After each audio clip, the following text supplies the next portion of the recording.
the true war aims of Germany and Japan, because we were told that the pretext for the war was that they were going to conquer the world. So talk about Pearl Harbor, which is a critical aspect of World War II, obviously, because that was the event that brought us into the war, brought America in. When the Japanese attacked our fleet in Pearl Harbor in Hawaii, they destroyed or sank 18 ships.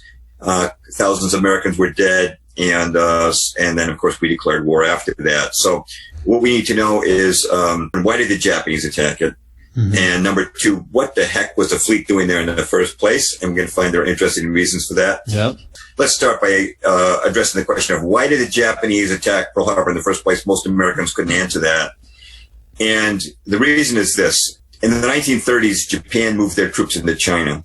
They were primarily there to keep the Russians out and prevent communism from taking over Asia, which they were right about. History has proven them right, because by 1949, after they were defeated, communism swept China. It became Red China, and we had to fight the Korean and Vietnam Wars. So they were right. Communism was coming into Asia, okay?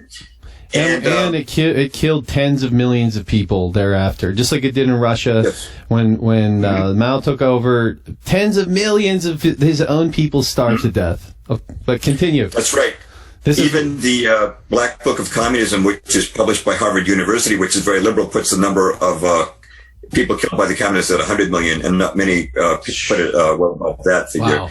They didn't move their troops into China until Stalin seized the northwestern province of Xinjiang of China. The Japanese saw the handwriting on the wall. They saw, if you look at the map of Japan, it's across from China and the Soviet Union, or Russia.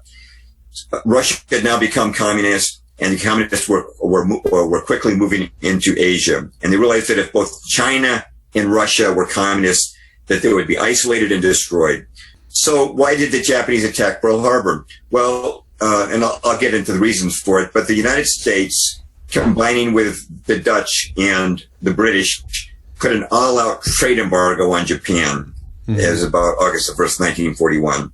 The all-out trade embargo, food, oil, and other imports that Japan required. And this embargo was strangled, and Japan was heavily populated, but didn't have a lot in the way of natural resources. They were dependent on imports for food, oil, and many other natural resources.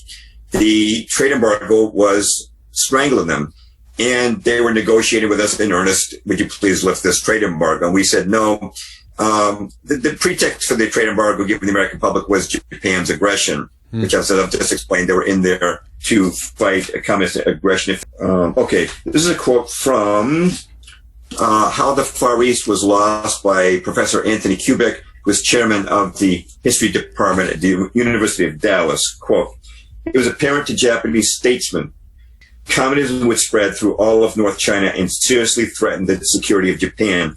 As a matter of fact, not one word of protest was sent by the State Department to the Soviet Union against Soviet expansion in North China, while at the same time, Japan was censured for stationing troops in China." This is a double standard throughout the war.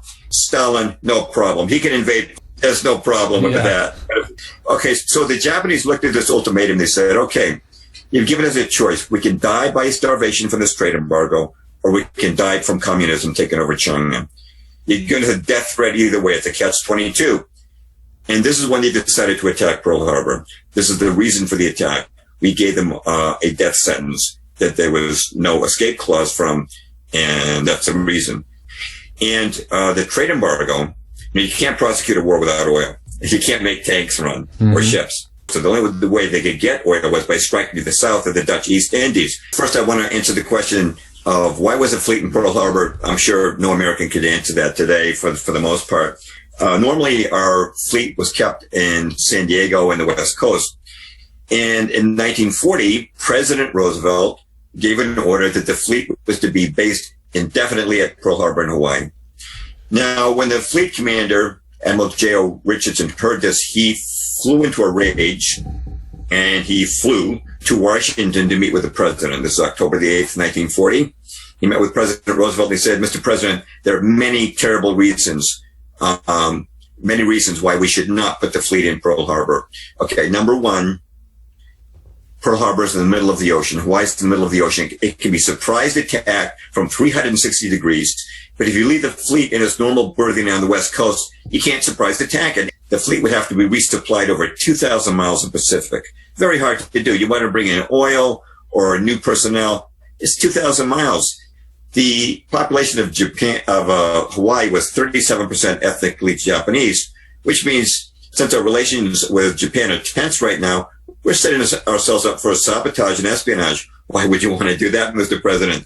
Okay, reason number 5. Separating the entire Pacific Fleet from their families is going to be really bad for our troop morale to put the fleet there against the wishes of the Navy. And by the way, after this meeting with Roosevelt, Admiral Richards was fired by President Roosevelt as head of the American fleet. What a shocker. But that's why we were in Pearl Harbor. It was Roosevelt's decision, old naval advice. What he was doing, he was giving the Japanese bait to attack.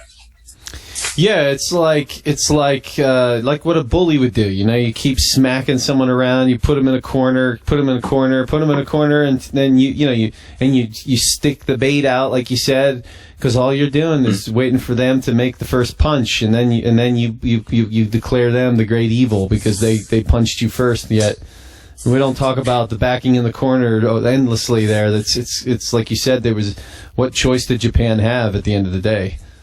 1941, the Secretary of War, Henry Stimson, Council on Foreign Relations, Skull and Bones, wrote this in his diary, quote, this is right after the meeting with Roosevelt, quote, we face the delicate question of the diplomatic fencing to be sure that Japan is put in the wrong and makes the first bad move, overt move. The question is how we should move them, the Japanese, into the position of firing the first shot, unquote. And to further back this up, I'm going to give you a quote from a British historian named Russell Grenfell, who was a captain in the Royal Navy. He wrote this in 1952, quote, no reasonably informed person can now believe that Japan made a villainous, unexpected attack in the United States. An attack was not only fully expected, but was actually desired. It is beyond doubt that President Roosevelt wanted to get his country into war, but for political reasons was most anxious to ensure that the first act of hostility came from the other side, for which reason he caused increasing pressure to be put on the Japanese to a point that no self-respecting nation could endure without resort to arms. Japan was meant by the American president to attack the United States, unquote, Russell Grenfell. And you'll find more quotes like that in my article on my website, jamesperloff.com. The article, again, is Pearl Harbor, Roosevelt's 9/11. And after the war, there was a committee of Congress called the Graham Committee, which found that the banksters and the industrialists had looted the American public of $6 billion for war munitions that never got manufactured or sent to the front. Wow. And they handed down indictments, but they're all quashed. Now, in the meantime, the American GIs are out in the front risking their lives for $30 a month.